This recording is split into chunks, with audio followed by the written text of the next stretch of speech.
Pandian store சீரியல்ல today எபிசோட்ல நம்ம பாண்டியன் இருந்துட்டு தனியாக சாப்பாடு வாங்கிட்டு வராங்க. கூப்பிட்டு நம்ம அரசியும் சரவணனையும் சாப்பிட சொல்கிறாங்க. அவங்களும் வேறு வழி இல்லாமல் பாண்டியன் சொன்னதுக்காக அவங்களும் போயிட்டு உட்காந்துக்கிறாங்க. அதுக்கடுத்ததாக பாண்டியன் இருந்துட்டு சரவணன் கிட்ட போயிட்டு, நான் ஒன்றும் வேணும்ன்ட்டே உன் வாழ்க்கையை நான் கெடுக்கலடா, நான் ஒன்றும் பண்ண போய் அது வேறு மாதிரியும் முடிஞ்சு போச்சு, ஆனால் உன் வாழ்க்கையை சரி பண்ண வேண்டியது என்னுடைய பொறுப்புடா அப்படின்ற மாதிரி பாண்டியன் சொல்லிக்கிட்டு இருக்காங்க. அதே மாதிரி அரசிக்கிட்டேயும், அரசி உன் வாழ்க்கை கெடுக்க நான் நினைக்கலப்பா, நல்லா இருக்கும்னு நினச்சேன், ஆனால் நடுவில் பூந்து எல்லாருமே கெடுத்து விட்டுட்டாங்கப்பா அப்படின்ற மாதிரி சொல்லிடுறாங்க. புரிந்துப்பா அப்படின்னு சொல்லிட்டு நம்ம அரசியும் சொல்லிக்கிட்டு இருக்காங்க. அதுக்கு அடுத்துதான் இந்த சைடு நம்ம மீனா இருந்துட்டு ராஜ்கிட்ட, மாமா ஏதோ கோவத்தில் தான் இந்த மாதிரியெல்லாம் நடந்துக்கிட்டு இருக்காங்க, பேசாமல் அவர்கிட்ட நான் சமாதானம் பண்ணி பார்க்கலாமா அப்படின்னு சொல்லிட்டு கேட்ட உடனே ராஜ் இருந்துட்டு, கண்டிப்பாக அதெல்லாம் வேலைக்கே ஆகாதுக்கா, வேணவே வேண்டாம் அப்படின்ற மாதிரி சொல்லிடுறாங்க. அது என்னதான் ஆகுதுன்னு பார்க்கலாமே அப்படின்னு சொல்லிட்டு மீனா இருந்துட்டு மாமான்னு சொல்லிட்டு போய் நிற்கிறாங்க. வாப்பா உட்காருவா, உனக்கு தான் பரோட்டானா ரொம்ப பிடிக்கும்ல, உட்காருப்பா அப்படின்ற மாதிரி சொல்லிடுறாங்க. பரோட்டாவும் சால்னாவையும் பார்த்த உடனே மீனாவுக்கு எச்சு ஊறுது. அதுக்கடுத்து தான் நம்ம கோமதியும் ஒரு பக்கம் முறைக்கிறாங்க. செந்திலும் கொன்னுடுவோம் உட்காந்தியனா அப்படின்ற மாதிரி சொல்லிட்டு இருக்காங்க. பரோட்டாவும் சால்னாங்க, அது எப்படிங்க மிஸ் பண்ண முடியும், ஒன்றே ஒன்று கொஞ்சமே கொஞ்சம் சாப்பிட்டுக்கிறனே அப்படின்னு சொல்லிட்டு உட்காந்து சாப்பிட்டுக்கிறாங்க. அதுக்கு அடுத்ததாக செந்தில் பயங்கரமாக முறைச்சிக்கிட்டு இருக்காங்க. மீனா மீனா சாப்பிட்றத பார்த்த உடனே கோமதி கோவப்பட்டு உள்ளே கிளம்பி போயிடுறாங்க. சமைச்சு வச்சிருக்கிறதெல்லாம் யார் சாப்பிட்றது அப்படின்னு சொல்லிட்டு அதுக்கு அடுத்ததாக சாப்பிட்டு முடிச்சோடனே பாண்டியன் போயிட்டு வெளியே நிற்கிறாங்க. அரசியும் பேசலான்னு சொல்லிட்டு போகிறாங்க. போப்பா ஒன்றும் இல்லை, நான் வரேன் போ அப்படின்ற மாதிரி சொல்லிடுறாங்க. அதுக்கு அடுத்ததாக நம்ம கதிர், ராஜி, செந்தில், அம்மாச்சின்னு சொல்லிட்டு இவங்க எல்லாத்துக்கும் கோமதி சாப்பாடு போட்டுட்ருக்காங்க. தைரியம் இருந்திருந்தா சாப்பாடு வாங்கிட்டு சாப்பிட்டுட்டு இருப்பாரு. இருக்கட்டும், எத்தனை நாளைக்கு இந்த மாதிரி நடக்குதுன்னு நானும் பார்க்குறேன் அப்படின்னு சொல்லிட்டு கோமதி ரொம்பவே கோவப்படுறாங்க. அதுக்கு அடுத்துதான் நம்ம அரசி உடனே தட்டு இடுன அப்படின்ற மாதிரி சொல்கிறாங்க. நீ தான் உங்கள் அப்பா கூட உட்காந்து பரோட்டாவை வெட்டு வெட்டுன்னு வெட்டனே, அதுக்கப்புறம் இப்போ இதுக்கு இங்கே உட்காந்து சாப்பிட்ற அப்படின்னு சொல்லிட்டு கேட்ட உடனே, அப்பா கூப்பிட்டாரு, மறுக்க முடியல, அதனால தான் சாப்பிட்ற மாதிரி ஆயிடுச்சு, சாரிம்மா அப்படின்னு சொல்லிட்டு அவங்களே சாப்பாடு எடுத்து போட்டு சாப்பிட்டுட்டு இருக்காங்க. அதுக்கடுத்து தான் நம்ம மீனா வராங்க.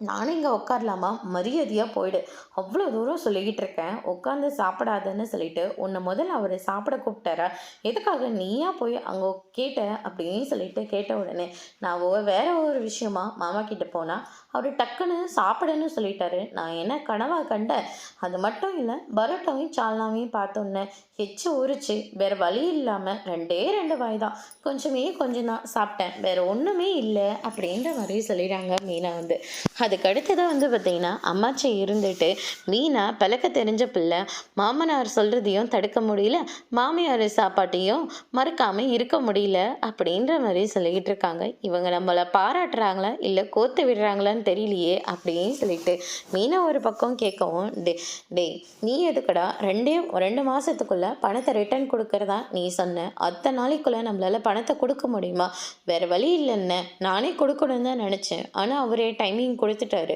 சரி விடுன ரெடி பண்ணி பாடுபட்டாவது கொடுத்துடலாம் அப்படின்னு சொல்லிட்டு நம்ம கதிர் சொல்லிக்கிட்டு இருக்காங்க. அதுக்கு அடுத்ததா சொல்லையா 10 லட்சம்டா அப்படின்ற மாதிரி சொல்லிட்டு இருக்காங்க. விடுன பார்த்துக்கலாம் அப்படின்ற மாதிரி சொல்லிடுறாங்க. அதுக்கு அடுத்ததா பார்த்தீங்கன்னா இந்த சைடு அம்மாச்சி இருந்துட்டு, உங்கள் அண்ணங்காரனுங்க தான் கோவக்காரன்னு நினச்சா உன் புருஷன் உங்கள் அண்ணனுக்கு மேலே ஆகுவார் போல இருக்கே அப்படின்ற மாதிரி சொல்லிடுறாங்க.